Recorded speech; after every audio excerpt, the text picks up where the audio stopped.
everyone. I'm Marcia Cavanaugh. Thanks so much for joining us. Well, when Stacey Jackson, former director of a city agency created to eliminate post-Katrina blight, was sentenced to prison last week, it ended a years-long investigation of a crime that began in the second Ray Nagin term. We'll analyze tonight the evolution of an investigation from the perspective of the reporter who covered the story and who had run-ins with the former mayor. We'll also look at a North Shore attorney's race-tinged put-down of New Orleans, more changes at the Times-Picayune, David Vitter's behind-the-scenes campaigning, and doctors in politics. Our Future Watch segment looks at the plan to extend I-49 across South Louisiana. On the map for us are tonight's Informed Sources. Errol, Laborde, producer of Informed Sources; Jeremy Alford, publisher, LawPolitics.com; Don Ostrtom, Channel 12's Future Watch reporter; and Lee Zorick, reporter and anchor, WVUE-TV, Channel 8.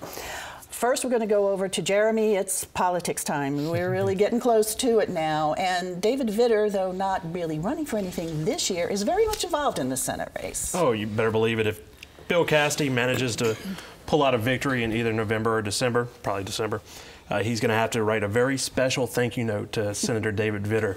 I think out of all the influencers involved in that race, David Vitter has probably played the biggest role. He helped clear the field early on for Bill Cassidy. He talked to Congressman Fleming, Jeff Landry, State Representative Paul Hollis, convinced all of them to stay out of the race. He loaned his own staffer to run the Cassidy campaign. He talked to John McCain into coming to Louisiana to campaign with Bill Cassidy. So he's been behind the scenes, and I think, you know, if Bobby Jindal tries to swoop in and make a quick endorsement and take credit for it, that he's going to have some trouble stealing thunder from David Vitter. But beyond that, David Vitter is really a man on a mission, and he's making a lot of moves to become the top influencer in Republican politics in Louisiana. Looking forward to next year's ballot. He's already offered words of support for Jeff Landry in his campaign for Attorney General. He's offered supporting words for Jim Donelon in his race for an insurance commissioner. Lieutenant Governor is interesting because last time he backed Billy Nungesser, who of course lost to Jay Darden. He has not supported vocally, publicly, Billy Nungesser. He seems to be closer to Parish President, Jefferson Parish President John Young, which would be interesting because I think it would help him in Jefferson, where Sheriff Neil Norman is actually backing Jay Darden. But there's a lot of moves behind the scenes, and I think that this Senate race will be a litmus test. It's happening at an interesting time because the party needs a fundraiser, it needs a figurehead. You know, it used to be Jindal, but Jindal has his sights set elsewhere, nationally. So Vitter's there to kind of help pick up the money, and Majority Whip Steve Scalise is doing that as well. So all this is in terms of Vitter positioning himself for governor? Well, absolutely. And I think he's been laying that foundation for quite a few years. And also to position himself as leader of the GOP in Louisiana. And the GOP is kind of struggling to find its place, too. And the Tea Party, you had a piece about the Tea Party and what's happening with the Louisiana Tea Party. Right. And I interviewed one consultant, and he told me that the Tea Party in Louisiana peaked in 2010, just nobody's realized it yet. You got to sit back and look at it and wonder if it's more sizzle than fizzle at this point.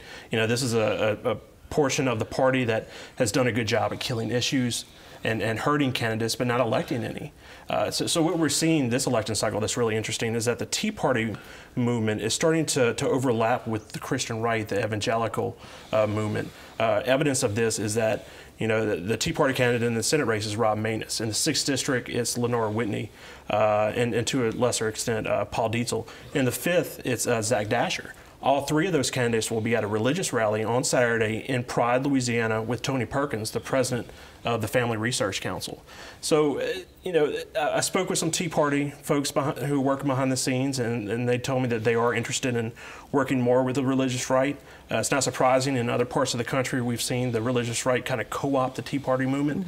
So I think that's on the horizon, because really, you know, the Tea Party folks, if they really get energized, are only 10 to 15% of the vote. So I think it's you know, probably pretty close to being on its last legs. What separates the Tea Party from the religious right? Well, I think the social issues to start with. You know, if you look at the birth of the Tea Party, you know, it really started out with you know, government's overreach, and it started out with taxes and issues like that. Whereas I think the evangelical movement really is defined largely by social issues. But we're starting to see those two merge. And a perfect example that's being used is Zach Dasher in the 5th District up in North Louisiana. This is the Duck Dynasty candidate who's running for Congress. He's been able to model a campaign that has some very hard right religious issues while also offering himself as a melting pot for conservative voters. And he's also being able to run as a Tea Party candidate without doing some of these kind of guerrilla tactics that make those kind of candidates look hokey sometimes, while also pulling down the national money. So does the Tea Party have staying power, do you think, in this state? I think in some shape or form it's always going to be there. It may not be called the Tea Party. In Louisiana, it's hard to see what kind of influence they have. They don't have any money, they don't have any organization, but there are national Tea Party groups that do. And that's what's important for candidates this election cycle, is to get endorsements from those national groups. All right, Jeremy, we'll be coming back to you in just a little bit. Now over to Lee. And we saw last week the sentencing of Stacey Jackson, and this is all related to Ray Nagin era scandal. And this is something that you were one of the first reporters to break the story about. Why don't you background us on what that story was, and then tell us what it was like uncovering it and continuing to cover it. It was about 6 years ago. Yeah. It's been that, it took that long for this to run its course. When they say the wheels of justice move slowly, I mean, this is a perfect example. It took some time, and really this story started, Karen Gadwa, who now works at The Lens, one of the founders of The Lens. She was a blogger, and she had gone around and taken some pictures of houses and how they were supposed to be gutted through this program, NOAA, New Orleans Affordable Home Ownership, which was a city agency, a nonprofit city agency that received recovery money, and she noticed that, you know, it didn't seem to be getting done. So I had known Karen, and she came to us and kind of said, you got to look at this. Something doesn't seem right here. And what we did basically was then just kind of start looking at, go from house to house to house to house and see, you know, the records obviously didn't add up. They said they gutted this home. They said they, did everything to this home, and the homes weren't touched at all.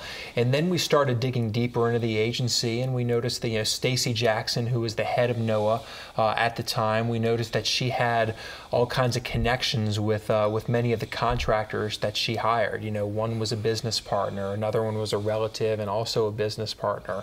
One built her house in Eastover. So there were all kinds of questionable connections with these contractors, and it was really every layer you peeled back, there was something questionable there. Was it difficult to peel back those layers? Were you meeting much resistance with this? Yeah, we met some resistance. I mean, in simple terms, the first thing was to try to get the right list. If you remember, so we got an initial list of properties NOAA allegedly remediated, and then the mayor called a news conference the day after our story aired and basically said, you got the wrong list, the reporter has the wrong list, this is the right list. So then we went with that list and we found more problems. So that was step number one, just getting the right list. And then we had pushback from the Nagin administration. He called that press conference basically just for us to blame us for hurting the recovery from this story and things like that.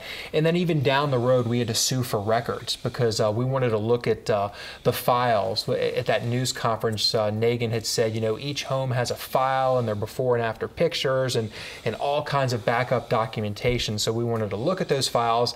They wouldn't let us. We had to sue. We finally were able to look at the files and then realize, the files were a mess.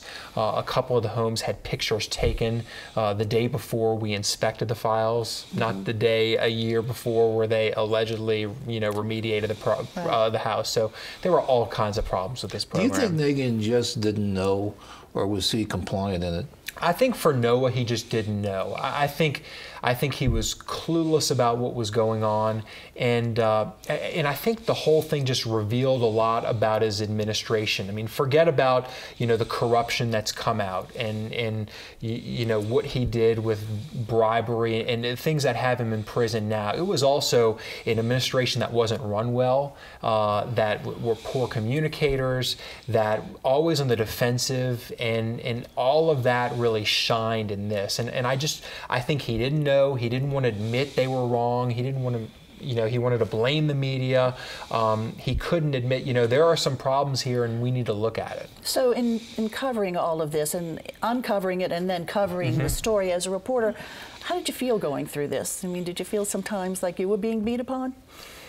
Not necessarily beat upon. I mean, there were, you run through emotions. I mean, because you're working a lot to try to get a story on the air, then you get it on the air, and then the mayor, just rips you apart in a news conference. So then, and at first you're like, you're like, did I miss something here? Is he right? So then you kind of fact check a little more. Then you're like, no, I'm right, and it's even worse than I thought. And then you kind of get adrenaline going and try to get this done. So, when I do stories, I try not to get like personally like feeling, because I think that may change how you report the story, and you want to be fair. Do you feel that you accomplished something for the community with this reporting?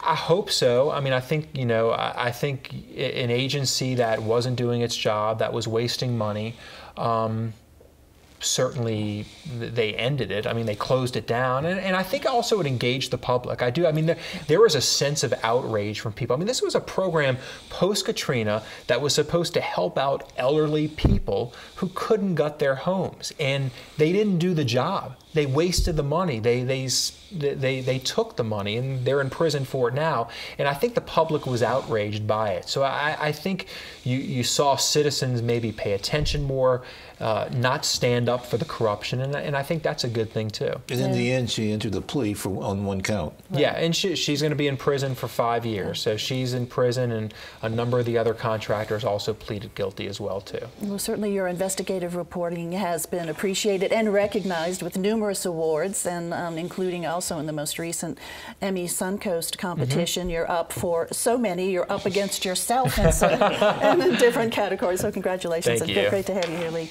Dawn, are we finally going to have I-49? We've been hearing about I-49 for a very long time. I moved to New Orleans in 1998, and we were talking about I-49 then. So finally, I think the ball is starting to roll. Actually, I talked to the head of the I-49 coalition, who said he is finally actually feeling encouraged and optimistic that it will be a done deal. There's a new study that came out that said, we don't have to elevate it all the way through. At I-49, just to back up a minute, they want to connect it from Lafayette to New Orleans along much of what is Highway 90. So have a highway quality, federal highway quality road between Lafayette and New Orleans that goes all the way around Baton Rouge. You can get away from Baton Rouge traffic and ultimately go all the way to Winnipeg, Canada on an interstate system.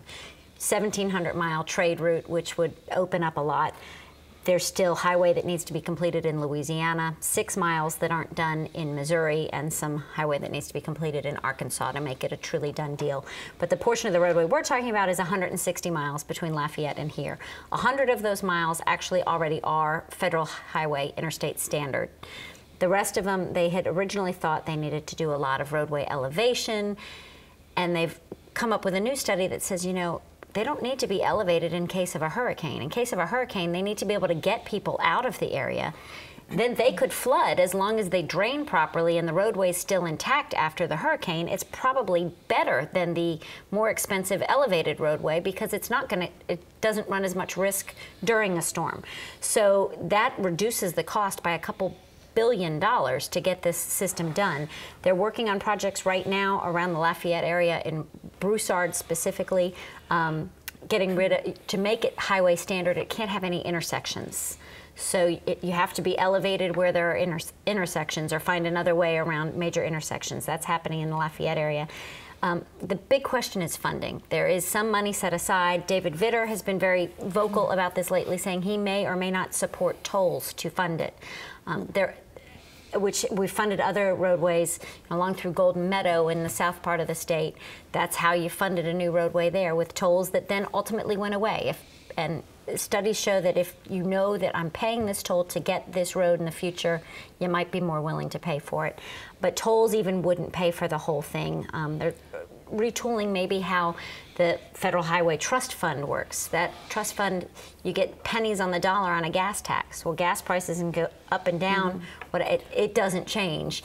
And all our cars need less gas now because we get more miles to the gallon. So that fund keeps reducing and reducing instead of increasing, and the roads are getting more expensive to build. So how much money are we going to be looking for ultimately? About $3 billion. And what's the timetable if we get this money? Well, the project in and around Lafayette should be finished in 2017. They're optimistic that all of it could be finished sometime shortly after that. They're doing, in the Lafayette area, the project that's underway right now is a design-build project, which we've talked about design-build on this program before. That means instead of the study that goes out and then you design it, you do it all at once. One contractor designs it, builds it, makes it happen, and it speeds up the work tremendously. So usually the interstate runs either north or south, or east or west. This would run east and west across South Louisiana, then turn at Lafayette. Right. It's kind of it's considered I-49 south, but it really would be going east-west from Lafayette through Morgan City all the way to New Orleans, where it would then intersect with I-10 right downtown. So even with the money challenges, 2017, they feel kind of confident. 2017, we should see some major progress. Okay, Don, thanks a lot. Errol, Times-Picayune says no more printing in New Orleans. Yeah. First, I'm totally in favor of not having to go through Baton Rouge to get to Lafayette. Me too. I mean, that'll save a lot of time.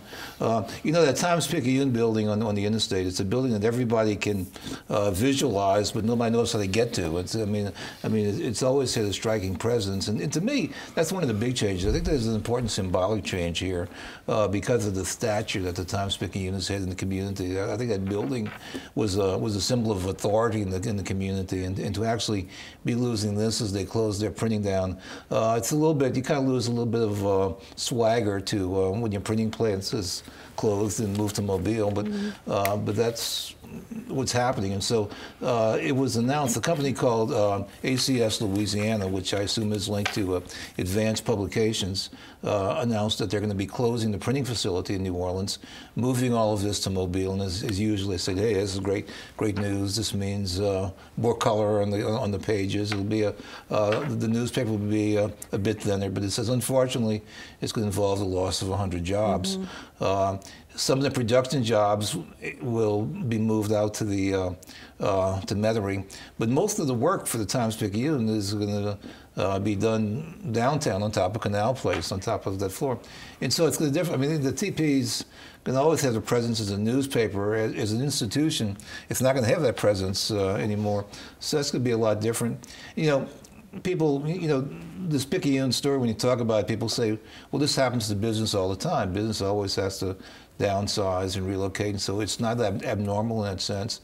But there's something different about a daily newspaper, which has been the voice of the community and the community leader, when you see it losing its presence and moving a lot of its services elsewhere. And there are rumors, and so far they're unsubstantiated, that over the last few months that other services have already been jobbed out to other places in the Newhouse world. So the whole size is getting a lot smaller. In their announcement, Ricky Matthews, who's the head of NOLA.com, was quick to point out that the Picayune is still the largest news operation in Louisiana, and that they're still publishing a newspaper. This makes me think, you know, they were doing 3 times a week, and then they added a couple of editions during football season. I always thought that maybe after football season that they'd come back and say, well, you know, this is so successful, we're going to stay. But it really makes me think, if they're economizing this much, that probably after football season, they will go back to the and the 3 building, editions. real quickly. Do we know what's going to happen with that big building? They said they opened up the possibility of it being donated to a nonprofit. Yeah. It would probably have to be a nonprofit with the tools to move printing presses around or something, but nothing's been decided yet. Okay, Errol, thanks a lot.